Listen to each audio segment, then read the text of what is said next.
stop you.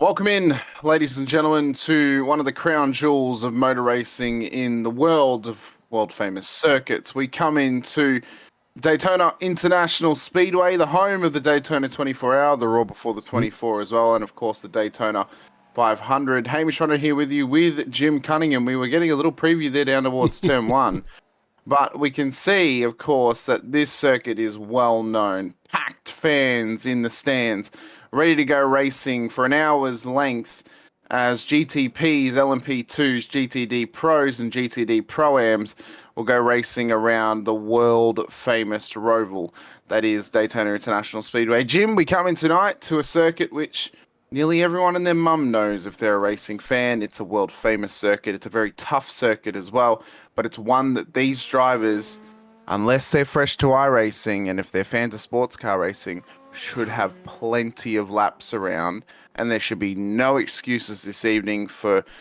poor racing in terms of not knowing the track, because it's a track that nearly everyone should have driven prior to tonight. I agree. Good to be back with you. It's good to be here at Daytona. Yeah, I agree. I think there's nobody who races sports cars that doesn't know Daytona. It is, arguably one of the crown jewels in sports car racing, the Daytona 24. It's probably it's up there with Le Mans. Oh, yeah, I would say absolutely. Le Mans and Daytona are the two biggest sports car races in the world. Yeah, and I think I think you could easily argue that it's possibly the most well-known circuit worldwide because of the 24, and then also all the NASCAR fans, in America as well. Extremely popular as far as iRacing and simulators go. Everybody owns this track practically. I mean, no matter what kind of racing you do, you probably own this track. Even has a world-class little off-road track here as well, a rally track. So it's got a little bit of everything. But it's going to be a good night. Historically, this track and this series produces some good racing. So I'm excited to see what happens tonight. Well, of course, there's some big changes since we were last here at Daytona and had a massive update from iRacing for this Season 4 build of 2025. You can see it right there. The change at the bus stop, the massive sausage curbs that are now down there. No more grass either. It's all tarmac. The big tire barriers that are down there too. There's been also a couple more layouts added to the service too, including the moto layout, which I actually think would be really good and really suited to racing like the GR86s and the MX5s in iRacing as well. But it's a it's an amazing circuit. It's so fun to drive. When you can get a lap done right here, you feel on top of the world, and it's very rewarding for you to get quality laps in and to really build up your repertoire in terms of being fast around this place. You learn the little secrets as you go along. You watch some streamers drive here, you watch some people in your sessions drive here, and you learn the lines. You learn where you can best find pace around this circuit. It's probably the easiest circuit on the whole calendar in terms of traffic management as well, Jim, because of the massive oval section that's a part of this circuit, coming out off the infield onto the bowl, running around down towards the bus stop. There's pretty much 2/3 of the oval are a part of this layout, so there is plenty of opportunity for drivers to be patient and to get it done on the fast parts of the circuit as well.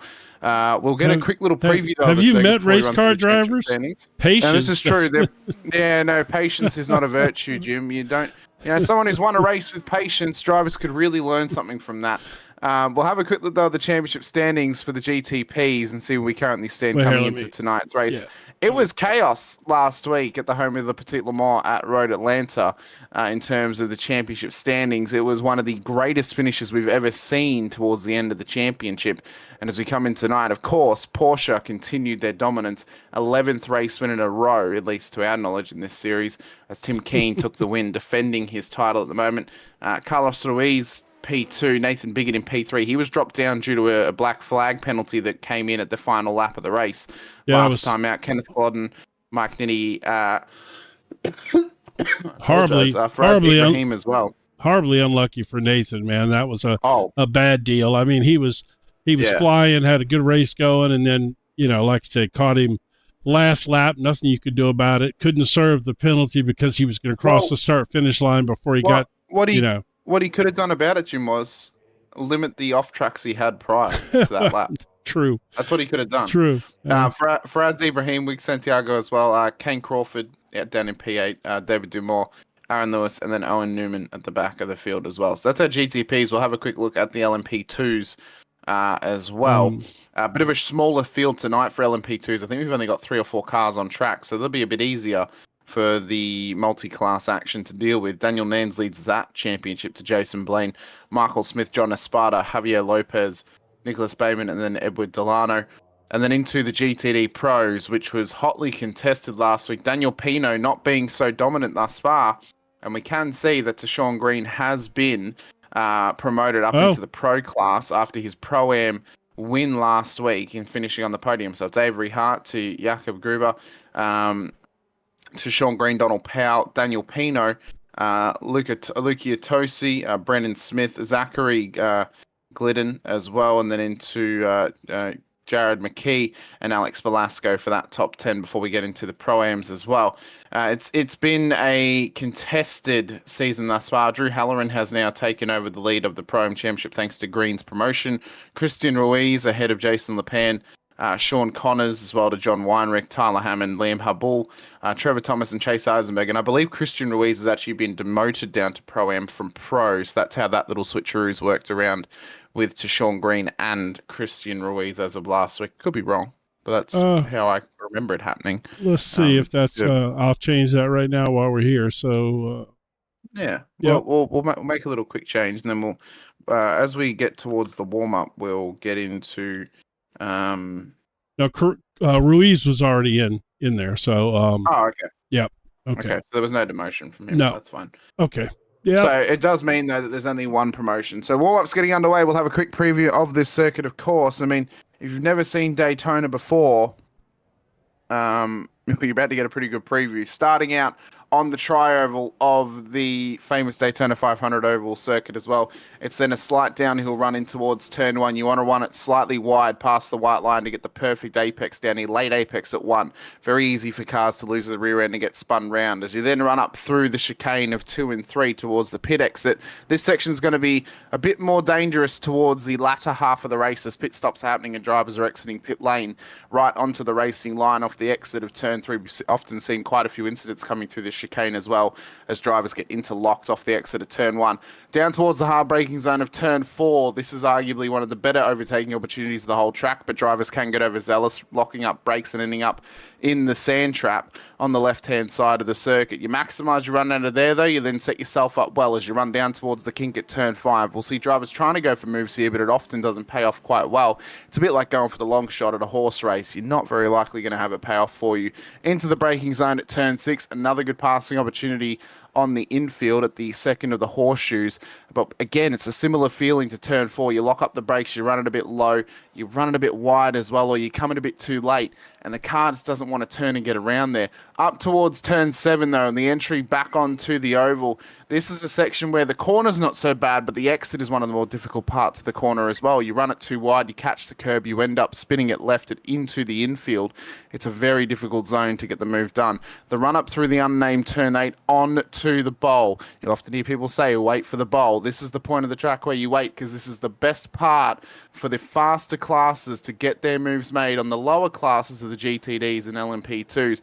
Then the run down to the heavy braking zone of turn 9, now known as the Le Mans chicane, formerly known as the bus stop, run through 9 and 10. This here is the hot zone of this whole track. It is the zone where we're likely going to see the most amount of incidents throughout this race, because it's either going to happen on entry where drivers are too overzealous, coming under brakes, trying to get on the inside, or it's going to happen on exit where they're trying to take a little bit too much road as they come through the corner and they end up in the wall on the oval. Then the run round through what is turn 3 and 4 of the Daytona International, at least stock car circuit, but turn 12 on this layout. It's a fast-paced circuit. It's a fast-paced run up towards the start-finish line. Crowd of fans are going to be cheering their heads off for this race. It is a wonderful racing circuit, and when you can get it right and when you can be patient, it pays off, and it often pays off in a race win. Great job there on the track map. That was a great description of this facility.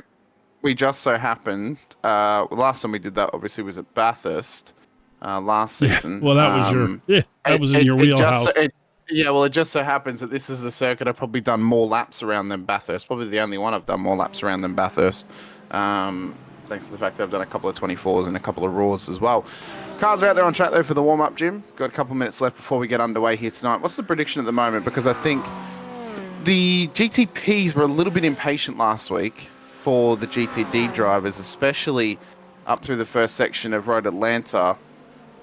They've got a little bit of leeway tonight because of the bowl. Do we think there's a little bit more patience involved now? Because realistically, if you can't be patient on the infield and wait for a better opportunity, I don't go for it at turn 5. It's not an appropriate place to go past cars, especially when GTDs are battling. Just hang back a minute.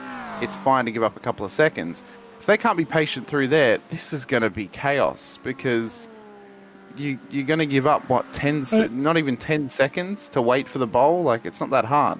I think that I think Road Atlanta itself kind of, what's the right word I'm looking for? It promotes not having patience because of how short the circuit is. I think that there's, situations where it just, it kind of forces you to, well, there you go. This example of not having patience. No, I'm kidding. But no, I think it kind of forces you to because of how short the circuit is, it makes you think that you've got to get the moves done quickly. I do think that here at Daytona, I think you're going to see, certainly there's not near the pressure to get it done on the infield. Now, whether, they're just impatient and don't want to wait, that's certainly possible. But I think that at least here, you've got the opportunity to make a clean pass on any of these cars on the majority of the circuit, I would agree. I would say that probably your best passing opportunity on the infield, if you can't be patient or if you don't catch the traffic at the right time, I'd say the best passing opportunity is turn 6. That's your best opportunity on the infield. If you can't get it done at turn 6 or prior to turn 6, then you need to wait for the bowl. It's the only patient place you can do it. Starting grid, though, for tonight's race will be as following. Kane Crawford will start pole position alongside Richard Newman on the front row of the grid. Nathan Biggett starts alongside Aaron Lewis on the second row, with Tim Keane starting inside of the top 5 alongside Carlos Ruiz. They're the top 2 in the championship at the moment on the third row of the grid. Kenneth Claudin and Mike Nitty starting ahead of Faraz Ibrahim and David Dumont, with Wig Santiago making up the top 11 in this race here tonight. Those are our GTP cars. Then into the LMP3s. Daniel Nan starts pole ahead of John Esparta and Edward Delano. Only the 3 of them up there at the moment. Oh, Jason Lepan, I need to reclassify him apparently. Although he's set as an LMP2, but he's in a GT car. Interesting. Avery Hart, Daniel Pino for our front row of the GTD cars. They start in the top 2 for the pros. Then it's Jacob Gruber ahead of Tashawn Green, formerly a pro-am, now a pro. He'll get reclassified shortly as we get started. Lucia Tosi starts ahead of Jared McKee. Then it's Sean Connors on the pole for the pro-ams ahead of Christopher Coy, John Weinrich, and Jason Lepan further back in the field. As we then get to Donald Powell and Trevor Thomas. Liam Habul is starting from pit lane. With Delano, Cameron DeMonic has not made the start line of this race. Trevor Thomas, though, will technically start ahead of Liam Habul, as we said. Liam is not in an LMP2, so I don't know what's happened to your classes, Jim, because that's where they were Liam's classified. In a GT car. Yeah, he was in a GT car last time out on track, I remember. Maybe. That was the way it was sent over, though. So, interesting. So, okay, so to confirm, Green is a pro now. Hold on, yeah. And Lepan is a Pro-Am GT driver. Tashawn Green is now a GT Pro. Yep. So that's got that. Okay. And then Jason Lepan is a Pro-Am GT. Well, I got Liam Habul. I got Liam Habul right here. So he's a Pro-Am GT3. Yep. Okay, and what was the other one? Lepan? Last week. And Jason Lepan is also a GT3 Pro-Am as well. As we run up towards the start-finish line, though, we can see that Kane Crawford and Owen Newman will lead us off the line. Porsche versus Acura. We've got 4 of the 5 manufacturers in the GTP field as they get us started across the start-finish line. How chaotic is turn 1 going to be? Only the two LMP2 cars are getting started in behind them as they get into turn number 1. Need to be careful here, though, of some early spinners and drivers not being prepared to maybe take a little bit. Somebody's off the track. That is Bigot off the road down at turn 4. Needs to be careful of backing it back onto the circuit. That's going to be a mammoth slowdown for him off of that. Luckily, he didn't get collected by anyone. Dumont has started from pit lane. Actually, no, he's jumped to pits. He's already gone back to pit road. That was quick. Bull's now exiting pit lane as well as the GTDs have just come around turn 4. But the GTPs right now, they all look pretty slick, pretty clean, as that was Bigot off the road down at turn 4. That was a massive incident for him. Indeed. Not the way he wouldn't have wanted to start his night. No, that was quite a bit shocking. I think he might. Sparta, just gone off as well, and the LMP2's down at turn 6. Just to give an update on that field too. It is chaos. There we go. I was trying to get that going for you. So I'm going to stay up here at the front and follow these guys. I'm going to have a quick look at Nathan Bigot because this here was a wild moment off the road. That was Habul coming out. I got to think he's still struggling to get used to these tires on these GTP cars is the only thing I can think of, because that's so not in his characteristic to do that. Oh, I know. He caught the curb. He caught the curb at turn 3. Bounced that curb hard. He had the feet on the brakes. Yeah, he's holding the brakes. That grass is as slick as anything, and just could not get it pulled up in time. As we enter towards turn number 1 again, we'll get the tower up for you in a moment here. Currently 1 minute and 53 seconds into this race. Kane Crawford is leading the way. Bigot is into pit lane. Daniel Nans well and truly leads the LMP2s thanks to Esparta being off the road and Delano not making the race start. Avery Hart leads the way for the GTDs at the moment as we head back to live, and we can see that there's already some struggles for a couple of drivers out there. Aaron Lewis, interesting paint on his car this weekend, not matching his teammate Tim Keane, but those guys will be looking to work together. Can Porsche go 12 in a row, Jim? That's the question. Can they go 12 in a row? Well, you certainly hope they can. 2 years and 2 seasons in a row at Daytona. You certainly hope they do. I do like Porsche. I know you're a Porsche fanboy. But it would be nice to see. No offense to the Cadillac drivers. I don't want a Cadillac to win because I've had to deal with Cadillac being dominant in IMSA for so long. It'd be nice to see a Ferrari win today, or maybe an Acura. There's only one Ferrari in the field. No, there's 2. There's David Dumont, but he is back in pit lane, so unfortunately he's not really in a hotly contested zone at the moment. Right. GTPs have started to spread just a little bit here, but this is the nature of Daytona. You start to spread out, you catch some traffic. It's more or less the unfiltered traffic that then becomes the issue around Daytona. If you can't be patient and careful, the unfiltered traffic can often lead to some issues for you. So drivers are going to have to be cautious of that. All right, we'll drop that off for now, and we will go back here and focus on some of these battles in the GTD class. We've got a couple of chats out there tonight already. Aiden Kiley's out there. Aaron Lewis is out there as well. And Rhiannon's out there too with us as well, saying, damn, the map looks dope. Thanks, Rhiannon. Aiden as well saying, hey, missed Joel last night. Also said, such a bad pit lane design. What's your thoughts on the pit lane here at Daytona, Jim? I think I don't really have any issues with the pit lane here specifically. I think it's too tight the way the pit lane exits. But unfortunately, I think there's no better way for it to return to the infield. No, the way I think it where it returns, at least the track is somewhat wide there. Unfortunately, it returns on the racing line side, which is a bit of a problem. You know, if it returned on the other side, it'd be better off. The only way they could do it better is if they did what Abu Dhabi does, where it goes under the track and returns on another part of the circuit. That's the only way I can see that working. They're not going to do that. I mean, this is, I think for what it is, it's, it's fine. Like I said, it would be better if it returned off the racing line, but it's okay. Unless they somehow wound it around past turn 3 or 4, I guess that is turn 4 by the Ferris wheel, and come out there on that where you got that straightaway going into the kink. but other than that, it's all right. I mean, I don't, You might need to update your trading paints, Jim, because I'm seeing Aaron Lewis's livery, but you are not. Well, that's entirely possible. So here we'll go. His livery is supposed to be white, so we might just need to have a little reload. We can see, though, at the front of the GTD field, Daniel Pino is starting to chase down Avery Hart, and the prospect of this battle is one at which we can lick our lips to, Jim. Pino has changed cars back to the old faithful Merc this week.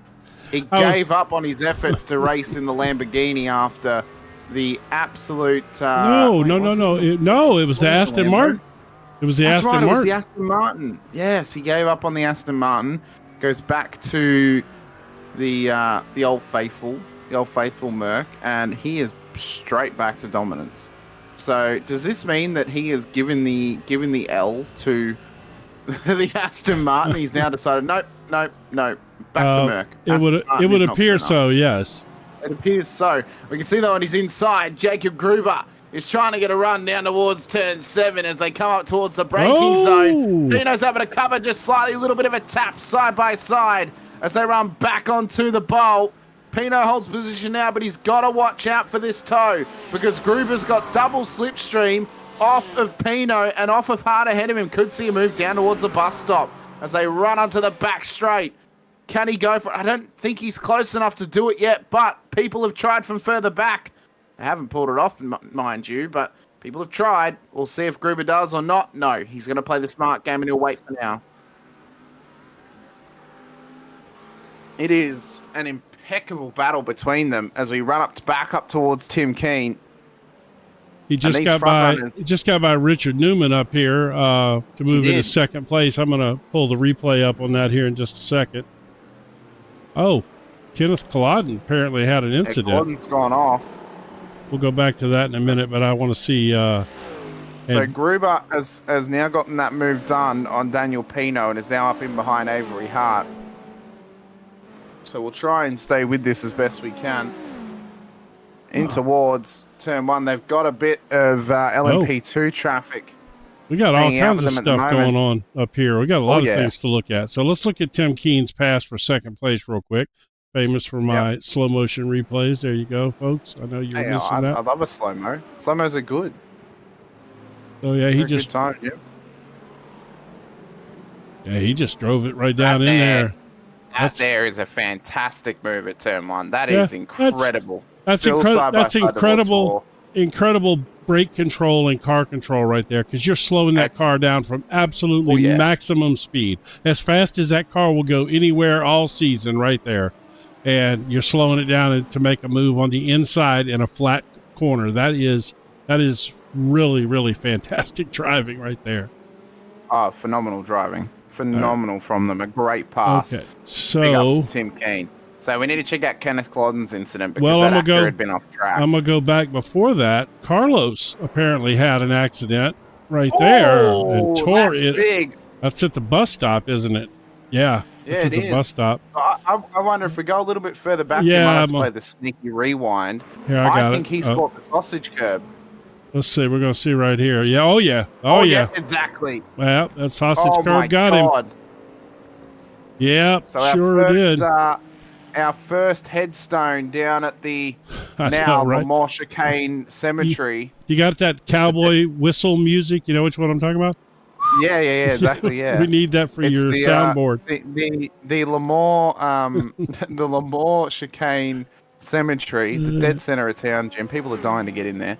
Oh, my word. Here we go. And then this is Kenneth Culloden.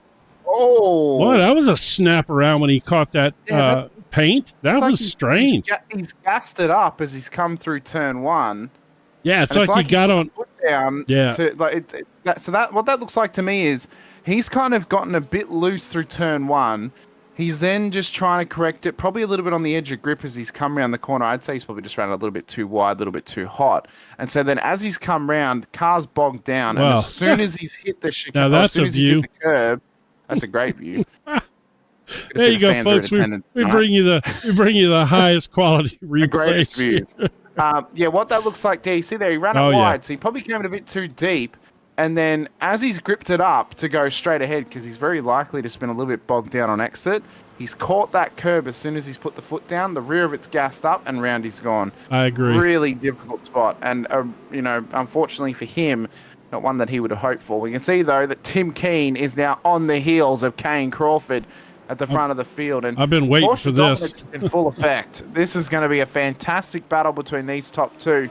The GTDs are continuing on with Jacob Gruber and Avery Hart battling away. LMP2's unfortunately not having a battle at the moment thanks to John Esparta's off track on that one. Bigot is now baking his way back through the field. He's just gotten up to 17th position overall, and he's passed the GTD Pro-Am leader, Sean Connors. Yeah. He's ahead of John Weinrich at the moment. Interestingly enough, Drew Halloran, who's a big Dale Earnhardt fan, not racing at Daytona today. That is interesting. Well, Daytona was Dale Earnhardt's nemesis, really. He didn't win this race. He didn't win the Daytona 500 till right at the end of his career, probably, I don't know, 3 or 4 years before he passed away. He had everything that possibly could go wrong through the years go wrong on him. And he finally, I think he won it in about 97 or 98, something like that. This was his nemesis, whereas Talladega was, that was his track.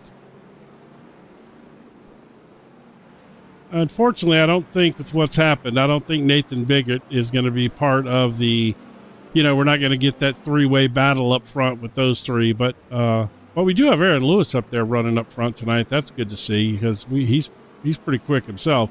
Be interested to see if he can keep up with these two, though. Well, indeed. Liam Habul has had an incident. He's just towed back to pit lane. I'll have a quick look at it for you as he ran in towards turn one. I would assume he's just... Oh, no, he just pulled it up. So that might be a technical issue for Liam, fortunately for him. Yeah. So we'll see him hopefully get back into it a little later on. I'll try and get that car fixed up. Pino at the moment, though, just got passed by Bigot. Save. He's just been passed by Bigot. He's about a second back from Jacob Gruber. So it has been a tough start to this race for him. 12.5 minutes into it already, though, and the top two are still close, and they're still battling hard. Right. But the way that Keane is driving, you have to assume, Jim, that he may run away with this if he gets past Crawford. Well, I don't know about that. I see what the liveries are they're running. It's the Wonder Bread and Old Spice cars. They've got the Talladega Nights liveries on there. Speaking of that. Cool. Oh, massive send up the inside from Keane into turn one. Crawford almost looked like he gave it to him for free. Well, I don't think he gave it to him. I think it was, inevitable that was coming. I think he's just copped a big old shake and bake. Shake and bake, that's right. That's right. So, shake and bake, baby. Where's Jean Girard when you need him? Surely, if he was an actual F1 driver, he would have gone to IMSA at some point. Where's Ewan? Oh, where is Ewan? Doesn't know movies. He doesn't. I have to say, I was shocked at the amount of movies he didn't know. All respect to our good friend Ewan O'Leary, but I don't understand how someone could live under a rock more than Patrick Starr. Somehow we found them in Ewan O'Leary. We did. But the battle, though, for GTDs continues on. We've got a couple of close battles still running here. Ruiz is now making his way back up through the field. He's just got past the Sean Green. Avery Hart, though, and Jacob Gruber are battling away for the race lead of the GTD field. And the race lead for the GTPs is closely contested as well. Everyone else, unfortunately, has spread out at this stage. And again, this is the case of Daytona. It's the same case with Le Mans. Long straights, fast-paced action.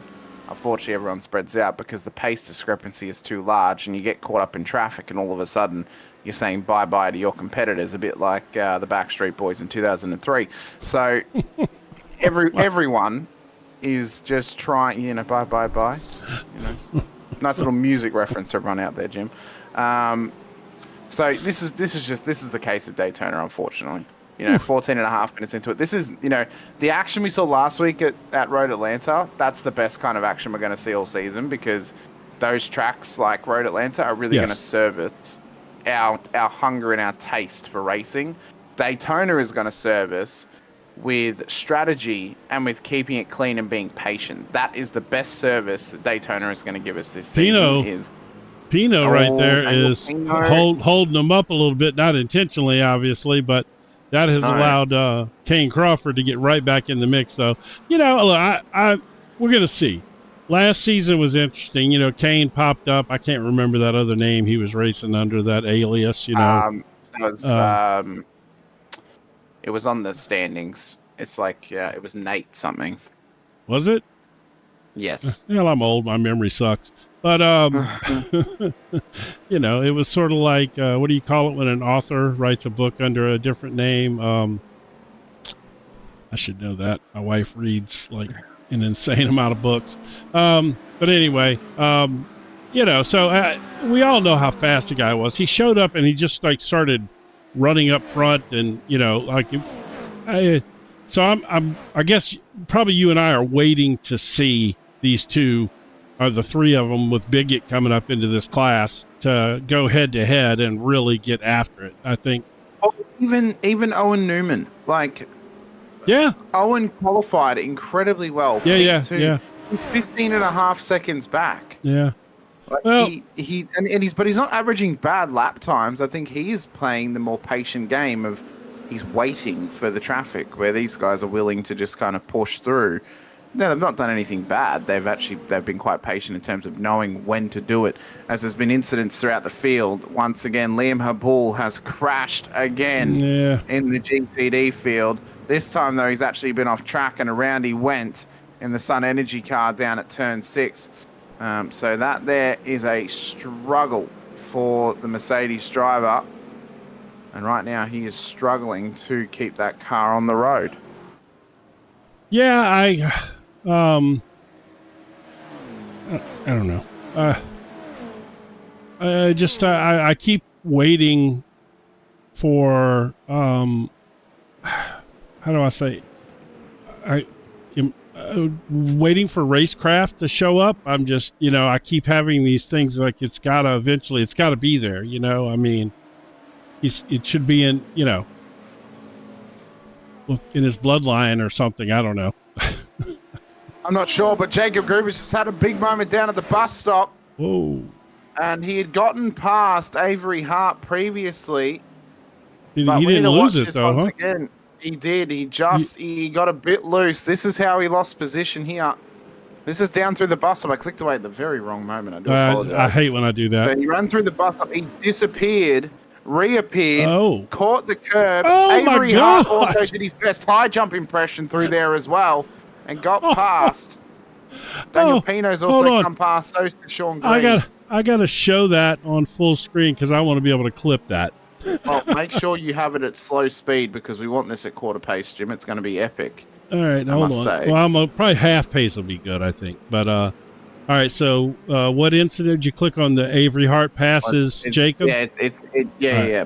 And then play it full, and then click on quarter as he comes up to it. Well, it doesn't work like that on mine. Remember? Oh well. Yeah, I know. I suck. We've got Aiden Kiley seeing the Backstreet Boys in the chat right now, so I feel proud of myself. There we go. Yeah, you've done that. I'm getting queasy. Oh my god. Okay, so I've just watched that back. That was an epic launch, I must say. That was something special. Is it this one or the one before it? Yeah, this is it. It's this one. It is this one. I would go TV 1 or 2. Yeah, that's what I'm at here. This is incredible flight. He's doing a 747 Porsche I never thought would exist, but apparently it has, because that is a massive launch off the sausage curbs. Here we go. One more time. Yeah, unfortunately, mine does not allow me to. It's probably a setting I've got or something. All right, here we go. It's going to be at half speed this time. I apologize. That's fine. We can follow along for the half speed. Might want to get that TV cam happening, Jim, because we're not really going to see the front end pop up with the chopper cam. Here we go. No. Run through. Oh, that's a great shot of the motorhome. Look at that from the Porsche. Big launch. All right, I know it's like. I didn't know we were going. Oh my god. Okay, that was epic. Wow. That was like a triple speed or something. All right, here. I apologize for that, folks. But if you like our reels on Facebook and YouTube and stuff like that, that's going to be one. So, you know, It'll be worth fantastic. it. Yeah, Incredible. Awesome. Fastest lap of the race. All right, we got wrecks all over. What in the world? Daniel Pino crashed? Oh, my Daniel Pino. Has he caught the curb as well down at the... oh, there we go. Yes, he has indeed. So let's watch this through. Which curb has he caught? Oh, same. Oh, my God. Oh, my God. Well, then. Holy crap. That barrier does not go anywhere. Oh my God. That is a brick. All right, that is a brick wall. Going back to do that one at half speed as well. Holy I've also just to give the inside baseball, I've just heard my father from down the hallway reiterate my point, mimicking me from down the hallway. Did he? So thanks, William. Yeah, he did. I heard him because he heard me. That tire barrier. Oh my God. That is the strongest tire barrier in the world. Are those tires? They must. I've heard rumors. We may have to have some scientific tests put on them. Yep. I think they might be some special either vibranium or obsidian tires down there because they are just non-destructible. You cannot. We know somebody. We do know someone. Yeah. We know a scientist. We do. His name is Cole Malley, of course. We'll have to get him on the job. His name is Cole for anyone Malley. out there who hasn't driven the new Daytona yet, avoid that tire barrier. Wait a minute. Oh, with your life. Sean Green crashed too? He's still running. I think he might have taken evasive action, possibly, or has he just had a little spin? Oh no, he looped it. Yeah, well, that's where you talked about that. That's a tough spot right there. It's so weird how that throws the rear end of the car out there. Like you think you got it going and then you don't. That's I guess what that's. Oh my God, Tim Keen has just nearly launched that car through the bus stop once again. So drivers are taking a little bit too much through the bus stop. He's about to lose position. I'm going to have to pull the sneaky, though, of him coming through there, Jim, because I actually don't have a point to go back to. So let me just rewind here. This was massive through the bus stop. Let's watch this back as he comes through. Watch him launch this car over this curb. Bye-bye. Oh, my gosh. And it bounced. Oh, my word. Oh, Keen just pitted. And he's coming to pit lane because that there quite possibly could have damaged the underside of that car, possibly the underbody as well. So the car is in pit lane. I hope it's not destroyed for Tim Keen's case and his championship as well. But that is massive. I have updated my trading paints as well. His paint is not loaded for me. Okay, so I've got the correct paint then. You do, yeah. Okay. All right. iRacing issues. This, trading paints is great, but then it's not, all at the same time. Holy cow, man. We have gotten some crazy, I see. I don't think these are going to be the only SpaceX launches at Daytona, Jim. I know that they've got a launching pad near Sebring. I didn't realize they put one on Daytona. No, it's actually closer. It's closer to Daytona than it is to Sebring. Yeah. Well, of course. It's on the circuit of Daytona. We've just seen it through the bus stop, Jim. That's true. Cape Canaveral is much closer to Daytona. It's only less than an hour drive from Daytona. Oh. Yeah, it's right there. I mean, it may be like 30 minutes even. It's right there. Well, right now, the field has just begun to spread a little bit, but we still have some close battling between the GTD cars of Sean Connors, John Weinrich battling for the Pro-Am lead, and Jared McKee at the back end of the Pro field as well. A couple of pit stops happening. The LMP2s are in of Daniel Nance and John Esparta. Aaron Lewis and Owen Newman are in pit lane as well. To Sean Green's in, Christopher Coy's in, Pino's in as well, but he's been in for a fair while. I think his car's going to be there for... Yeah. Well, quite a bit longer because that car was absolutely destroyed. So obviously as we look ahead to that, so I would say that Keen probably came out a bit lucky then. If he did cop damage on that jump, he was at least at pit stop territory, so he could come in and get the car fixed and get the pit. And he hasn't actually had to take an extra stop, it seems, at this stage of the race. So he's kind of come out pretty well unscathed, we could argue. But for Newman, he is doing the business right now. So we're keeping track of a couple of other battles, obviously. GTDs are still out there. Jacob Gruber is trying to chase down Avery Hart at the moment. I'm just reloading my paints at this stage to get his paint sorted. Just go in car and click your Control R, and nobody will know the difference. Did. Yeah, I did before. We'll do it again. We'll see if that fixes it. Maybe even restart it if you have to. We'll see. I restarted my trading paints. Well, I'll tell you what now. Culloden is running this. He switched to the Acura this year. Ran the Ferrari last season. And I have to tell you, I freaking love the way the Acura looks. To be honest, I'm one of those kind of people that literally own every car in iRacing. I'm one of those folks. This is the only GTP car that I do not own, and I'm sure I will. But it's funny you say owning every car, Jim. I own nearly every single track at this point now. Well, I'm pretty close on tracks too. I own every road course. You probably don't. The only ones I don't own are dirt tracks and some of the short tracks as well. But that improved this year.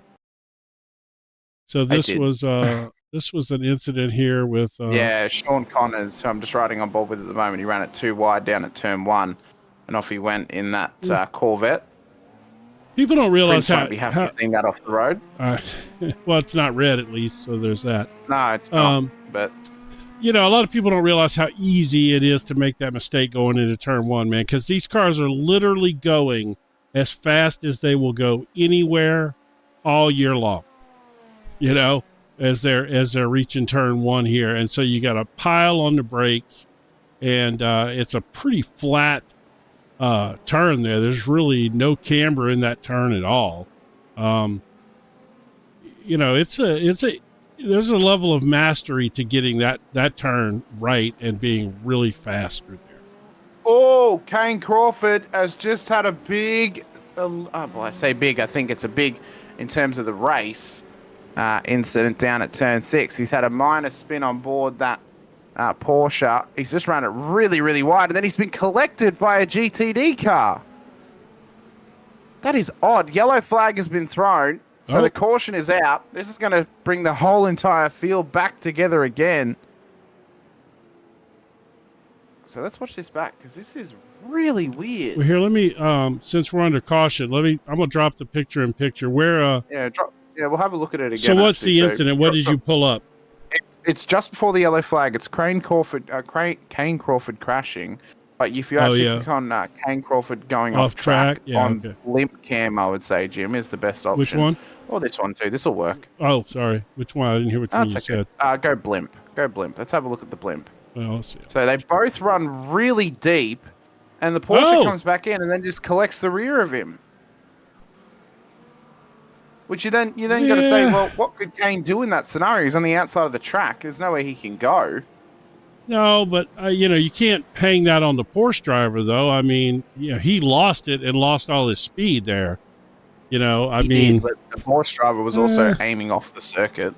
Well, that's I guess that's speculation. Maybe he was going to do a late turn in, but I don't know. Maybe. I don't know that I would call that a racing incident. Was he turning in at Sebring, Jim? Is that a late enough turn in? I mean, he was just about at Sebring, about where it was. Was he turning in at Homestead? No, he might have been closer to Miami. Yeah, that's possible. Sure. Yeah, great.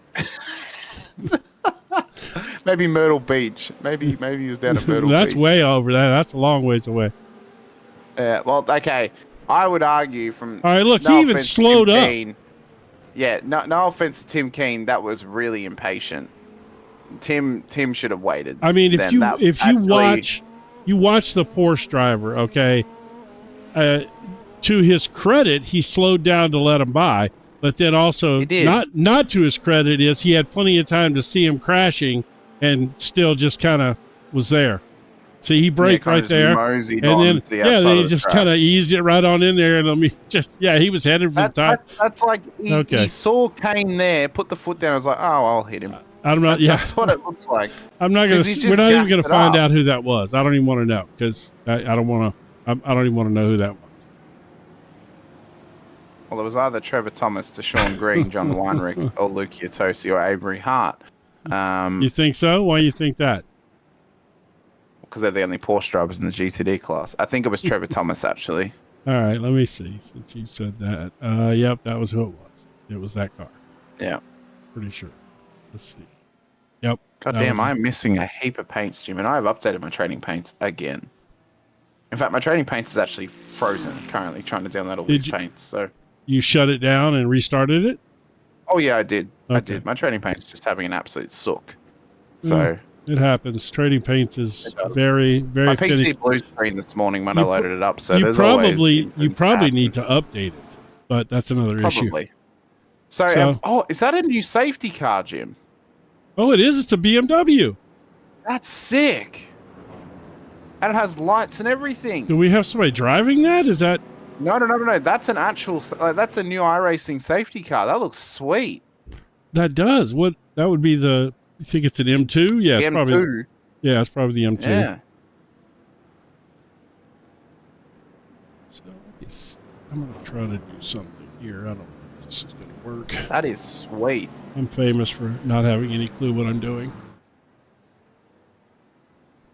Now, well, since we are under caution, because we're going to be under caution for at least a lap or two now, one thing I do want to actually point a question to, actually, Jim, as I'm a league organizer myself, what would be really cool is, well, Tim Keane has just tried to bait them hard. He might get a black flag for that, because that could be classified Did he cross as the an line? unsafe entry. Well, he crossed the blue part of the entry. So, I don't know how that's going to work. I don't think that, well, we'll see. Mike, by the way, mass excess of cars coming off track into pit lane. Nitty, Bigot, Ibrahim, Nans, Ruiz, Culloden, Hart, Gruber, Tosi, McKee, Dumont, Weinrich, Le Pen, Powell, Connors, Green, Coy, Thomas, all into pit lane. Esparta has stayed out because he wants to get his lap back on the LMP2 leader of Daniel Nans. The point I was about to make before that happened was it would be cool as league organisers if iRacing gave the option to actually put a livery on the iRacing safety car and actually brand it so it suits your league. That would be cool. Which the only way you could do that is if you have someone drive a safety car. Well, yeah, you either have your that's right. You either have a live safety car where you elect obviously an iRacing car of choice and you have a live race controller. But if you don't have a live race controller and you just have the AI safety car, it would allow you to actually paint the AI safety car. Yeah, that would be cool, wouldn't it? Yeah, okay. My trading paint's just absolutely cooked it. Yeah, I think just at this point, you just probably have to update it or something, and it'll be. I don't know, but I'm gonna have to end the task on Task Manager. It's not liking it at the moment. Oh. I won't even quit.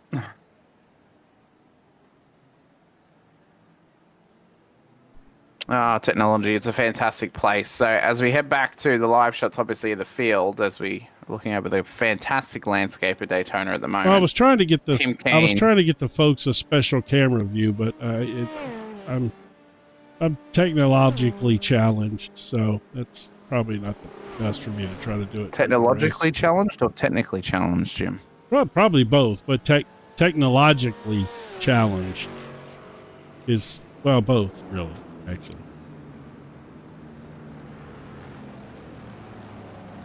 We want to hear from you, though. If you're watching along with us at the halfway point of this race, get into the chat. Let us know if anyone you want to What was Aiden Kelly talking about there? Let's see. I don't even know what he was talking about. I don't know. Maybe it was a pseudonym. Thank you, Aiden. Yeah. Yes. Oh, and then he started singing. Okay. Yeah, I got him on the Backstreet Boys. Yeah. Boat. And before Aiden knows exactly what to do. That's right. He's taking care of us tonight. So yes, he wants it that way. Kane Crawford was racing under a pseudonym last season, and he's probably going to write memoirs about it as well. Oh my God. Rhiannon saying, "No, you can't make me get in chat. Get put in chat." You've just commented and given us exactly what we wanted. Get the engagement up. It is fantastic. So, come on, let's get some chat going. I would say next lap. Yeah, let's get the chat going. We've got a... lights are still on, so... Yeah, it's still on, so we've still got another lap at least. That made me want to start singing Robert Palmer there. The lights are on. You're not home. Never mind. You remember that song? Which song? The one I was just singing. Robert Palmer, Addicted to Love. I don't listen to Robert Palmer, Jim. I'll be Why? honest with you. Why? Why? It was a big song in the 80s. You know plenty of 80s music that's not your type of music. I do know plenty. Okay, Jim. So I need to explain something to you. So I do know a lot of 80s music. Yes, I do. But I need to point out, Jim, that internationally speaking, in terms of big acts across the world, yeah, music as a whole, prior to the year 2000, it's not like it is today, where everyone and anyone can let you know of music that is around. The US, for example, right? You look at the 90s. You had MTV, didn't you? No, unless you have cable, you don't have MTV in Australia. You don't have cable? We have free to air and we have paid cable. Free to air does not include MTV. MTV is on pay to view, where you pay your cable bill and you get extra channels. Well, yeah. Isn't that what everybody does?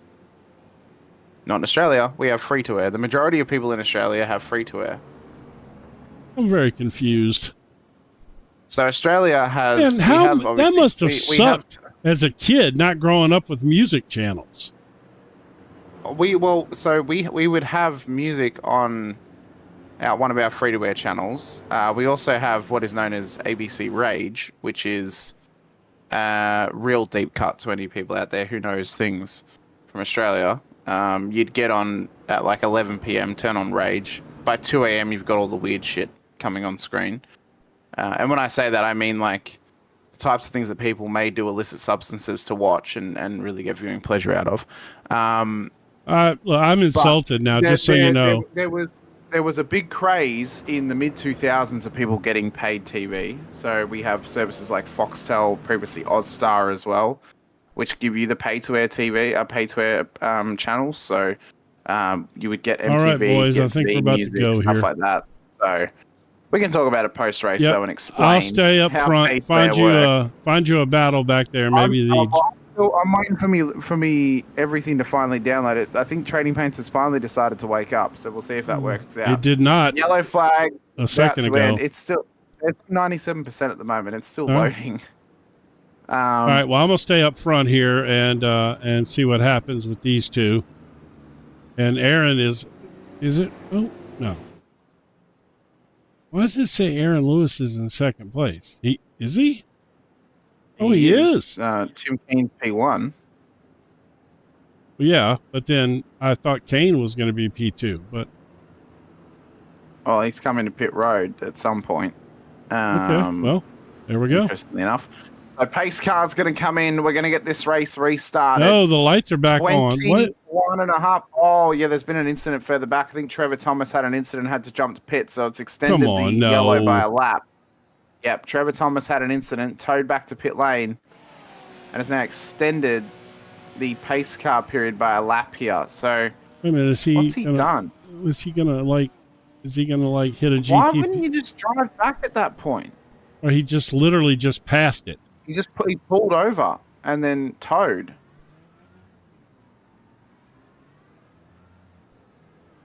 This is one of the weirdest things I think I've ever seen. I mean, he must be having like a monitor must have went out or something weird happening.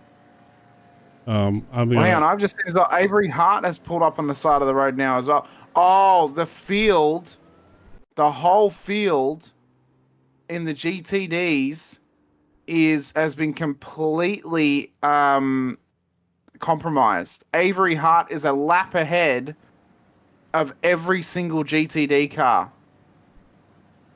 Go Avery. No. So Avery's actually having to wait to let the whole field catch up to him. So they're back on his lead lap. Okay. So there's been massive contamination in the field through this pit stop period and through this pace car.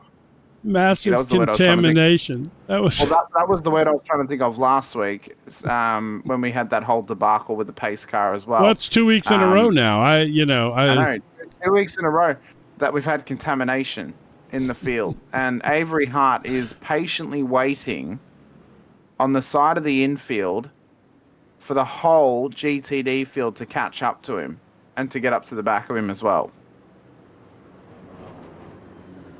This is one of the weirdest things I've ever seen. Somebody said it's Trevor's fault. Oh, they're either trying iRace control, which sets up the pace car. Okay. Or they've got a software. Yeah, they've got a software that's probably what it is. But yeah, because clearly I saw some people pass the pace car earlier, GTD cars, and I wasn't sure what was going on there, but I figured, Mike Nitti Jr. has just ended up off track as well somehow under the pace car.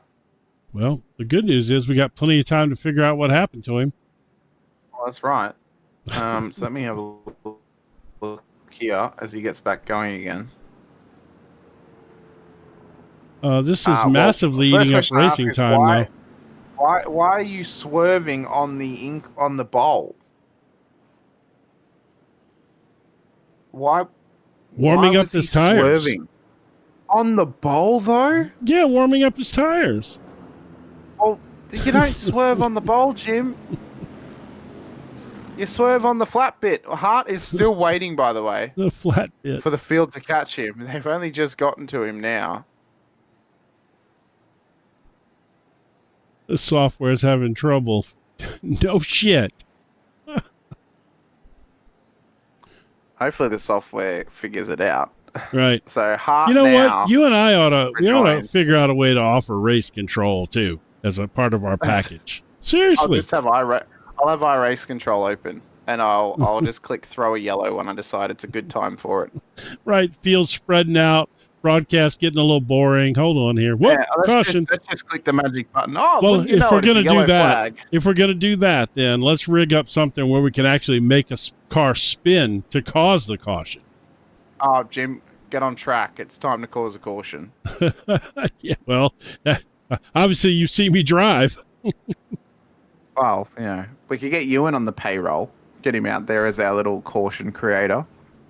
Ewan doesn't even have iRacing. He's just a broadcaster. Oh. Yeah, he's a broadcaster. He's not a racer. I mean, to be fair, he's really good at it, so there's that. But yeah, so many of the people that are broadcasters, it surprises me, are not. What happened to Daniel Nance just now? He pitted. He went off track and then he pitted. I'm going to stay with the front of the field here. If you want to go see what happened to Daniel Nance, feel free. Yeah, let's have a look. What's happened to Daniel Nance in the LMP2 class? Because what this has now done is it's now given John Esparta the race win pretty much with, probably 15 minutes to go and we go green. Yes. Although the lights are out on the pace car, so okay. That was interesting. That was very interesting. Okay, Daniel, you do you. So what that means now is it means that John Esparta, unless he has an incident in the next 15 minutes, Jim, will be the race winner for the LMP2 class. I don't see a world in which Daniel Nance now challenges him for the race win with 15 minutes left. Tim Keane, under massive pressure at the front of the field. Avery Hart, well, the GTDs need to catch up to him because they're all spread about 1.2 seconds between each other. This is not ideal for their restart procedure. No, well, they got just a couple of seconds here to get that squared away. But still. I think, this is drug out so long that people get, half the world is attention deficit disorder these days. So, they're back there going, oh, look, squirrel. Talking from experience there, Jim? Oh, absolutely. I've seen 4 or 5 squirrels already this afternoon. I swear all dogs have got ADHD. Yes, they do indeed. So we're going to be going green this lap. Yeah. Rhiannon's asked, does software become hardware? Well, apparently it's become a hardware scenario at this point. So I got a dirty joke for you. Well, it's not really dirty joke, but it's a joke. Well, I'll say, oh my God, what just happened? Oh my God, Kane Crawford has just gone off the road. He just put it in the wall. What the hell? You pull that up. I'm going to stay in case they go ahead and let him go. We're gonna get green flag running again. We need to see this here with Kane Crawford. So he's swerving. Oh my God, he got it loose. See that again on the bowl. Why are you swerving on the bowl? You're the only person I've ever heard call that the bowl. All Australians call it the bowl, Jim. Really? Pace car's in. Yep, we do. Yeah, Pace we're going car racing. Is in. I got the We're front. going to go racing once again. 15 minutes to go at Daytona International Speedway. Lights back up. And the GTPs get us back underway towards turn one. GTDs are underway as well. And it's a massive loss for Tim Keen into turn one. Cold tyres. Big chaos through there. Lewis is around as well. And the Porsches have made contact. Crawford has somehow snuck his way back to the lead. It is a destructive zone at turn one. If you're going to call a caution, you got to call it now because there's about 4 cars down there which are just carcasses. It's a red flag scenario if ever I've seen it. Oh my gosh. Are you kidding me? That there is race ending for at least 4 or 5 cars. 2 meatballs. And remember John Esparta, who I mentioned, Jim, who had the race wrapped up? Yeah. Meatball flag. And back to pit lane he goes. Oh my gosh. All right, I'm going to go back and cover that on the big screen. You cover the what's going on in the race right now. And I'm going to go back and try to find... that was huge. It all starts with Tim Keen. That's another car off the road there. That's Faraz Ibrahim in the Ferrari. All right, so Tim Keen crashed, and that started it. Okay, here we go. That started it. That was the precipice of destruction at turn one. So Keen runs it deep. Massive loss. So he's off the road. He's probably actually come out pretty lucky and all that. Yes. We then need to watch for the other cars to come through. So we may actually need we might need blimp cam actually on that one there, Jim, if we watch back maybe. Tim going off. Because we'll be able to catch it all. Let's see. I think that there was mammoth. So Keen goes off, exits stage right, and then you just see contacts made with Culloden. And that's just one part of it, though. But you also have in front of that, I'm going to go back again. This time I'm going to go forward to, oh, my bad. To Lewis. Yeah, to Lewis. Where's Lewis at? There he gets involved in another moment as well. There he goes, off the road. Well, I'm still on the road, but around. That is a massive incident. That is massive. And another car's gone off as well. It's Luki Atosi at turn one. So cold tires. Oh my word! Obviously, drivers are trying to warm them up on the oval portion. All right, but they've not managed to heat them up enough. It's massive contamination to the whole field. It's going to contaminate the championship standings in terms of putting poor luck in the form of other drivers. What it does do is it means that if Carlos Ruiz finishes where he is, he will take the lead of the championship going into round 3 next week when you know who won the pony. Right. There you go.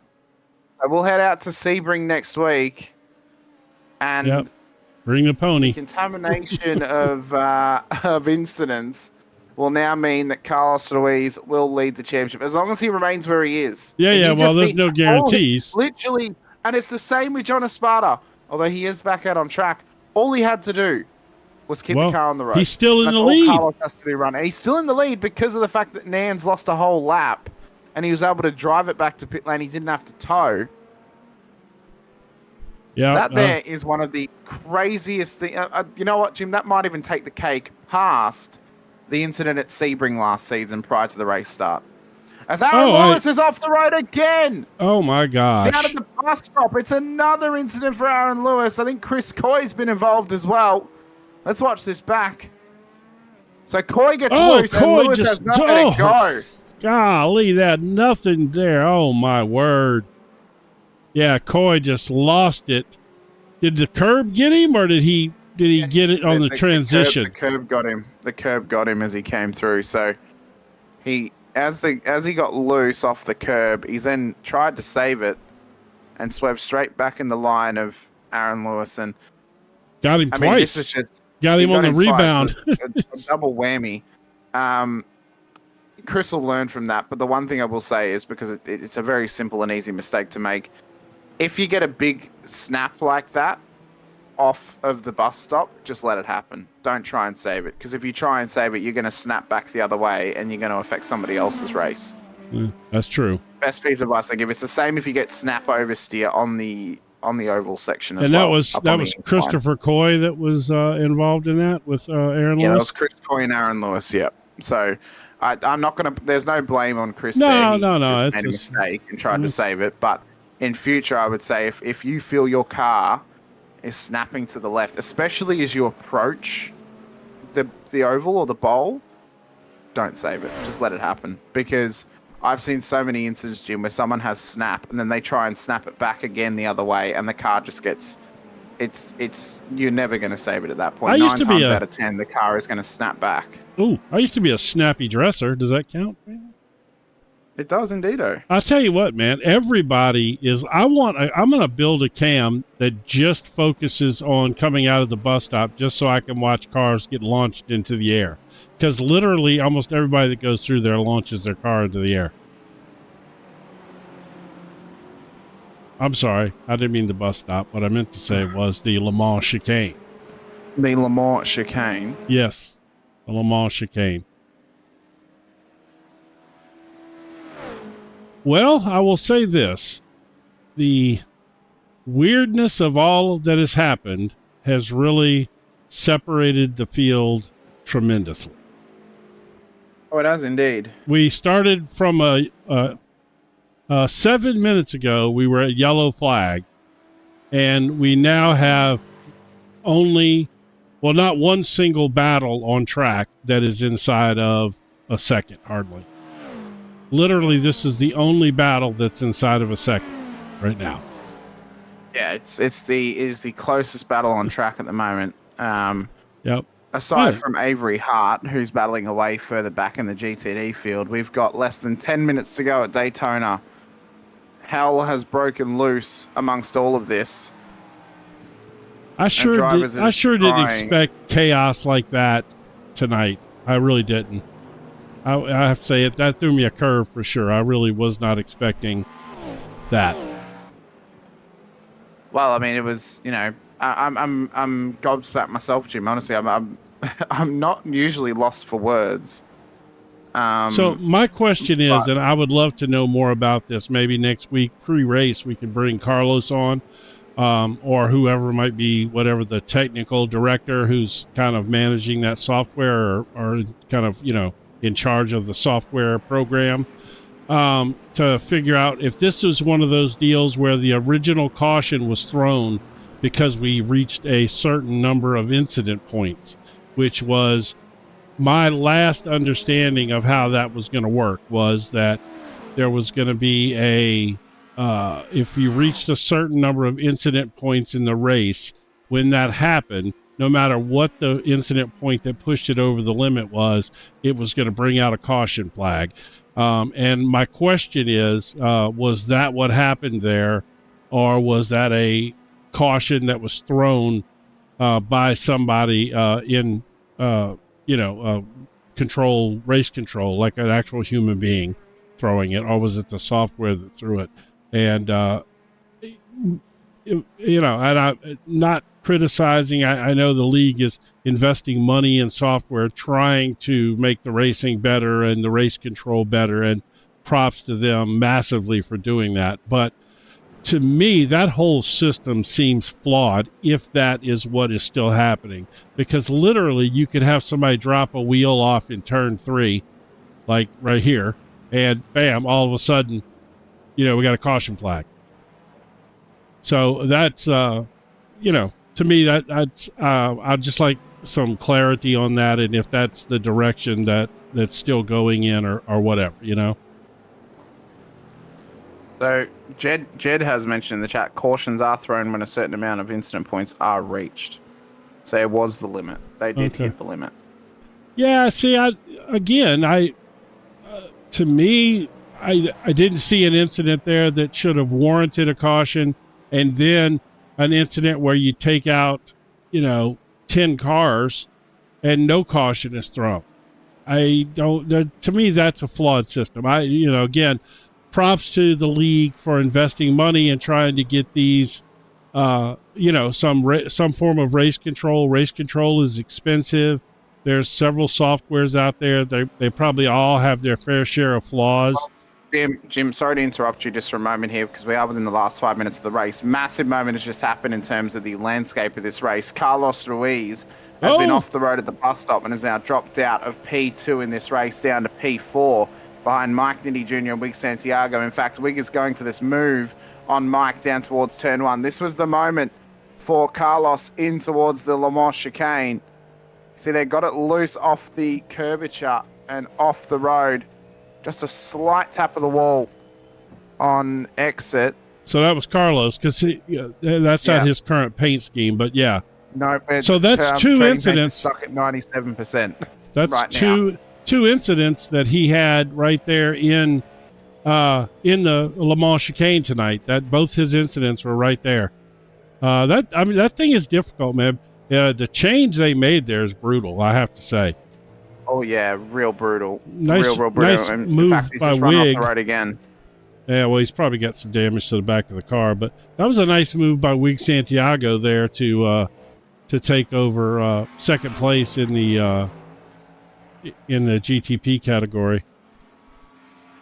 He's done well to get that move made and to get that change done as well. See, I'm gonna go back and look at it here from an aerial shot, since I was in car and we were looking down in the bottom, focusing on what happened to Carlos there.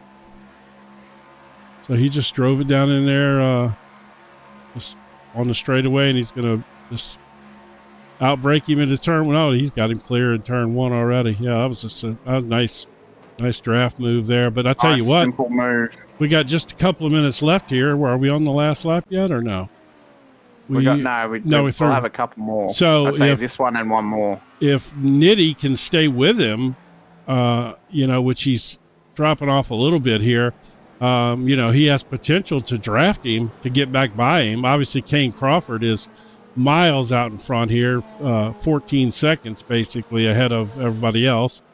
Who saw that coming when he spun his car on the pace? I mean, on the caution flag on the bowl, as you call it. But there he is. So yeah, if Nitti can close this gap up a little bit, he could pull one of those famous Daytona draft to the line deals that you can't do a whole lot about if you're in front. Well, that may be the only patient game he can play, is try and chase down and hope you get past by the start-finish line. And I think the magic number is about a second, so he's teetering right there. He is indeed. It looks to be we're going to have one lap to go when we cross the start-finish line. Kane Crawford will begin the final lap as he comes around turn 12 and approaches some of the GTD traffic at the moment. Battle for P2 still on technically. It is down to 1.4 seconds, but any small mistake through the bus stop could be very, very costly for these drivers. I refuse to call it the Le Mans chicane, Jim. It is the bus stop through and through. I agree. Final lap of the race. White flag has been thrown. Do they have a Daytona curve at Le Mans? No, huh? Le Mans? I don't think so. Yeah, they should. So the restart, of course, was a wild one when we had that caution. But Kane Crawford at the moment is in complete control of this race. It will mean when he takes the checkered flag that Porsche go 12 wins in a row since the beginning of last season.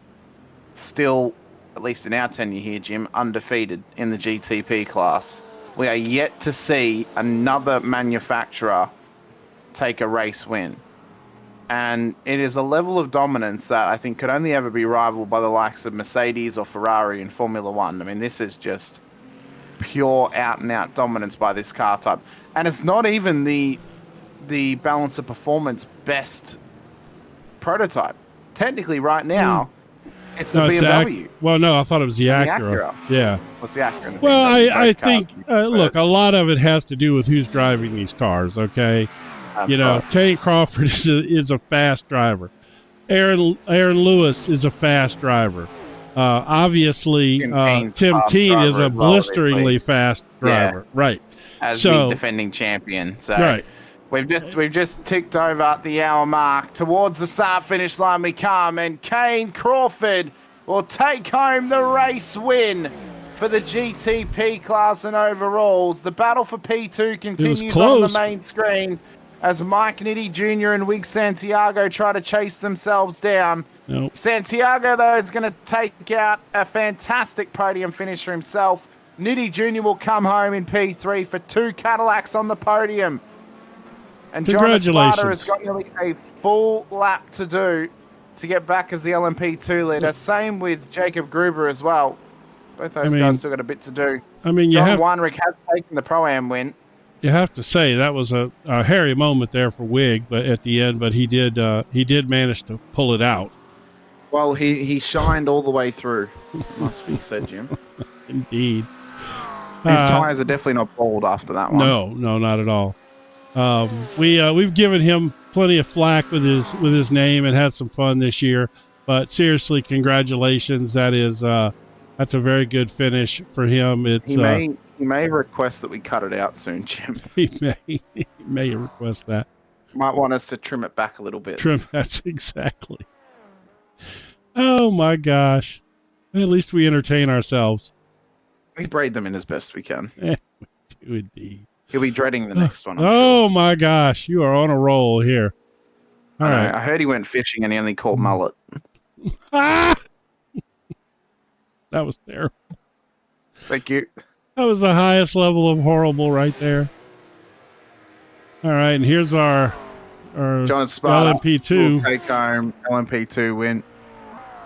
As we'll get the main screen back up in a moment. Jacob Gruber will take home the GTD Pro win as well. I want to say though, we got these this LMP2 field, man. If there are people out there watching, come join this league and race in this LMP2 field. It's a phenomenal car to race. It really is. It's a great transition between the GT cars and moving up into the prototypes, and there's plenty of room to add a few more cars to this field.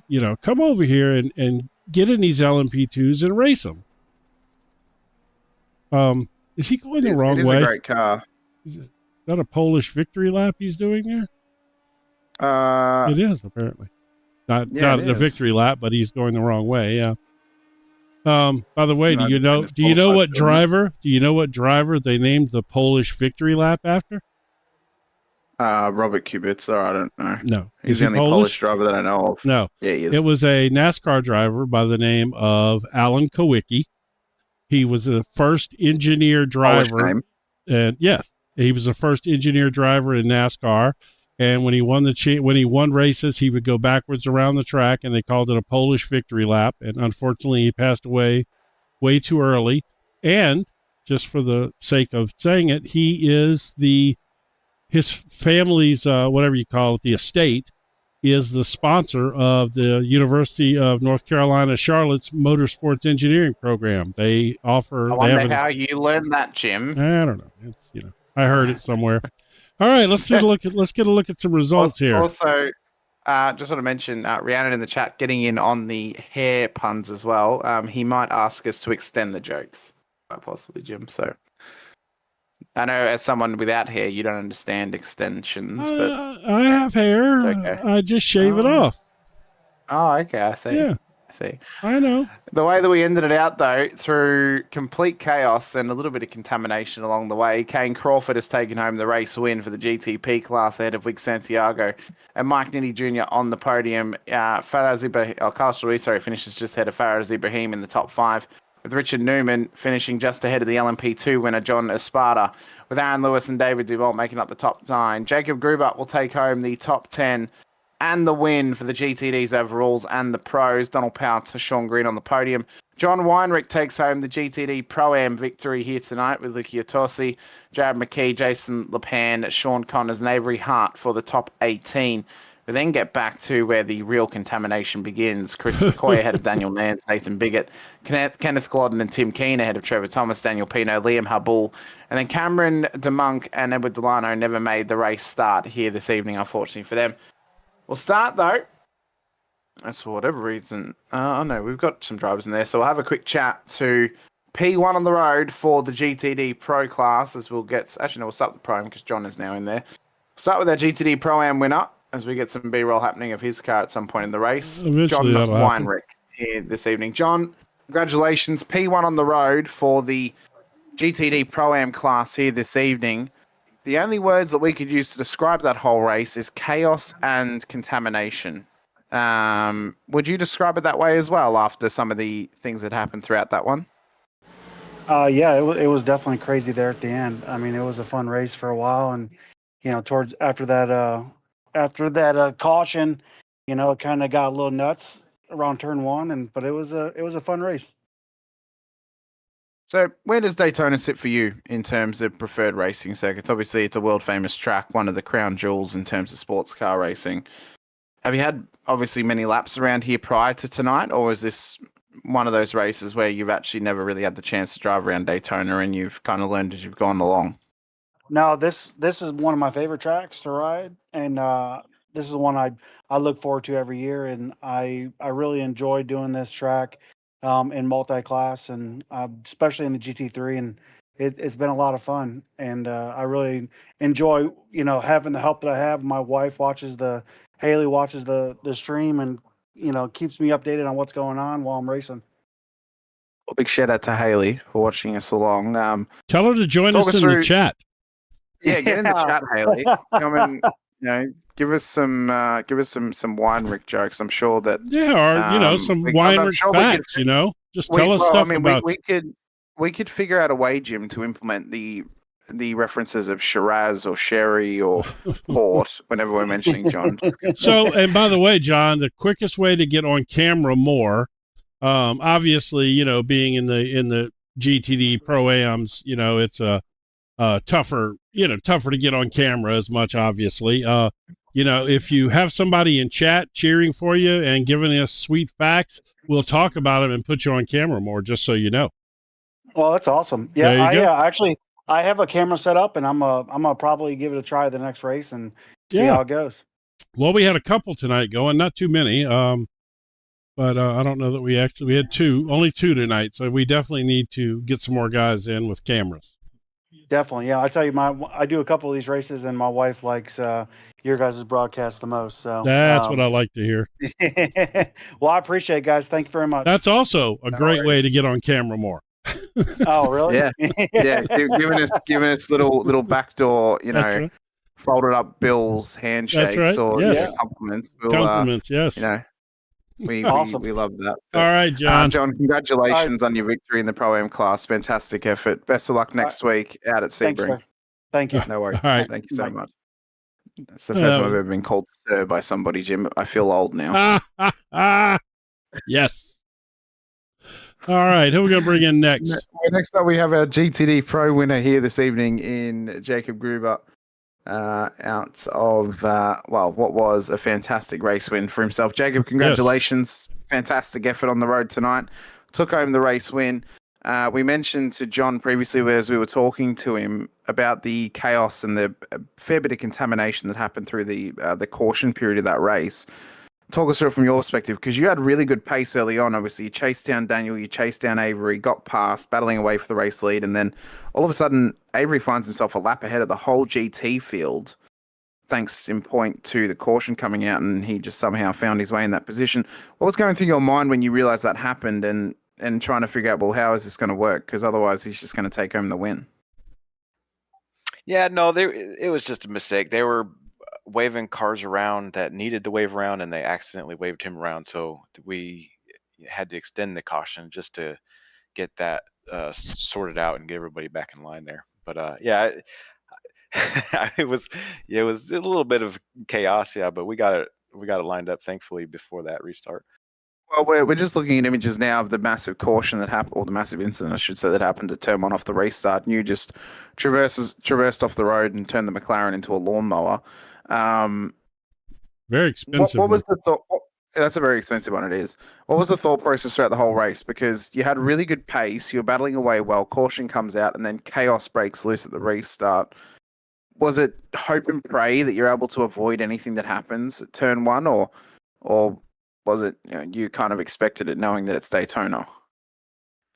Well, honestly, like restarts with cold tires is sort of a new thing in multi-class racing. I think for everybody, just because they're constantly updating this tire model, so I think it's pretty new. So I can just tell by what happened, like especially with the prototypes, and everybody wasn't prepared for how cold their tires are going to be just off of that extended caution. But yeah, no, I was just strategy for the race was just to see where I was at in speed. Obviously, Avery had the car to beat; he was fastest. So once I figured that out, it was just to try and stay in his draft and see if I couldn't, gain a little time on the caution. But I felt like I was going to be a P2 car behind Avery there, and so that's unfortunate. He definitely deserved to have that win. That's just one of those things that happens. So before we let you go here real quick, I do want to tell you that your livery is one of my favorite liveries in all of racing history. That famous Castro livery is fantastic, and looks great on the McLaren as well. Yeah, thanks. That'll look pretty good. Well, Jacob, congratulations on your race win in the GTD Pro class. Let us know anyone you want to give a shout out to, for myself and Jim and everyone else here at MotorMouth Broadcasting. Fantastic episode tonight at Daytona, and we wish you best of luck next week out at Sebring. Yeah, thank you. Just want to thanks to the racers. It was clean racing until some bad stuff happened, but and thanks you guys. Appreciate it. Have a good night. No worries. Thank you so much, Jacob Gruber, our GTD Pro winner here this evening. Next up, we have our LMP2 winner who, well, had it gifted to him on a platter and then somehow ended up with a meatball flag off the safety car restart as well, John Esparta. John, congratulations on the race win in the LMP2 class. We mentioned at the end of the broadcast, a little bit disappointing with the lack of numbers tonight in the LMP2s. What was your thoughts on that? And only having, well, 2 cars in the race, 3 cars signed up for the evening. Yeah, it was, when I seen that, it was a little discouraging, just having 2. And then, I mean, really wasn't much else, and yeah, it was a little discouraging. I was hoping for more. I think last race we had, at least 8 or 9. I don't know what happened this week. And then, after the caution, I caught up and I was like, all right, cool. Maybe, I can race with Daniel, keep up. And then I don't know what happened to him. He kind of pulled off on that caution lap and, then I was in first. Well, I mean, you had it handed to you towards the end on that silver platter, with Daniel needing to tow back in pits after the caution, and then somehow you got caught up in the absolute mess that was turn 1 with a meatball. Probably saved by the fact that Daniel needed to tow, because he was actually then a lap down on you. Was the thoughts when you got that meatball, was it, quickly get this car back pits, get it fixed, get it back out there, or was it pure panic mode? No, it was just, it was telling me to tow, but I was like, well, I can still drive it. It would be quicker if I just drove it in there instead of getting towed. So I just went, got there, pulled in. I got a fast repair, and then I got back out there, and that was it. But I wouldn't really say it was panic mode. I try not to panic too much in situations like that. I mean, yeah, you had a very, very good performance start at Daytona, of course, took home that race win after some struggles throughout the field. Sebring next week. We know what happened last time at Sebring with the LMP2s. Yeah. How are you hoping next week goes? I mean, obviously, I think we're all hoping we get more LMP2s on track next week, but what are you hopeful for when we head out to the next round of the season? Like you said, man, I'm hoping for way more than 2 LMP2 cars, maybe at least 5 or 6, and then just have a good race and, just hope to have a good, clean race with everybody. And I said it earlier, people are missing the boat, man. that LMP2 car is a great car to drive. It's a great transition car now that you've raced GT3s a little bit, and and you're used to those. If you want to make the step up into prototypes, work your way through this this LMP2 car. It's a fun car to drive. People need to get over it. It's a great league. There's spots open right here. People need to jump into this LMP2 class. It's just a lot of fun. Yeah, no, for sure. I love driving an LMP2 car. I mean, it's a great car to drive. I've tried with some other friends and some other discords I'm in to try to get them in here, and nobody's coming in. So, but yeah, now the LMP2 is a great car to drive. I love driving that car. Well, thank you so much for coming over a quick chat to us, John. Congratulations on the race win in the LMP2 class. Let us know anyone you want to give a shout out to. And from myself, Jim, congrats on the success tonight at Daytona, and best of luck next week out at Sebring. All right. Thanks, man. Give a shout out to the league. The admins do a good job of, doing all the races and everything, keeping everything coordinated. You guys do a great broadcast. I'm going to go back in and rewatch the whole race now. Well, I hate to tell you, you didn't get a lot of camera time because there was no battles, but it was a good race. But unfortunately, we didn't give you a lot of camera time tonight just because there was no battles in the LMP2 class. So work on those friends of yours. That's all good, man. I usually just after the race, I usually go in and rewatch the broadcast. I just watch the whole race. I just watching a race. Right. Yep. All right. Well, we appreciate it. We'll hopefully talk to you again soon. All right, man. You guys have a good one. You too. You too, John. Congratulations. Thank you. John Esparta, our LMP2 winner here this evening, Jim. And, well, I think we summed it up pretty well. Best way to sum that up was chaos, contamination, controversy. They are the three big C's in terms of Daytona here tonight. And Sebring next week is going to be a hell of a test for these drivers once again. Yeah, well, Sebring is, it's a different animal, but it's a well-known endurance course, but, it's a completely different, whereas Daytona is smooth and fast, Sebring is rough and beats the heck out of the cars and the drivers. And, it's going to be fun. But you can't, 2 weeks in Florida, you can't beat that. You and I can, go over to the beach and hang out and, look like a couple of whales out there sunning ourselves. It's going to be great. It's going to be a fantastic time when we head out there next week, October the 9th. There's going to be one hell of a night of racing for us. So we so look forward to you joining us. If you're just joining us for the first time and you've been here for a while and you haven't done so already, hit the like button, to subscribe, the bell icon too, wherever you are watching from. We've just hit 300 subscribers recently. So a massive thank you to everyone who is supporting the channel and supporting the efforts of MotorMouth Broadcasting as well. Next up on the docket for you this weekend, the I2I Xfinity Championship wraps up with the final round at Homestead, Miami. That's coming your way Saturday evening. It is going to be a phenomenal way to end the championship. That title race is as close as it's ever been, within 10 points in the playoffs at the moment into that final round. So it's going to be a fantastic showing. Myself, you and O'Leary in the booth for that one, with Jim in behind doing the production work for us once again. So, but I've been Hamish Munro alongside Jim Cunningham once again. A big thank you to our stream sponsors, including DRE Digital Race Engineer and Track Cams by Gourmet as well. Thank you so much to everyone out there for watching along with us. It's been Daytona International Speedway for the High Point Racing IMSA Championship. We'll see you guys next week for Sebring. But until then, stay safe, drive hard, and as always, bye for now.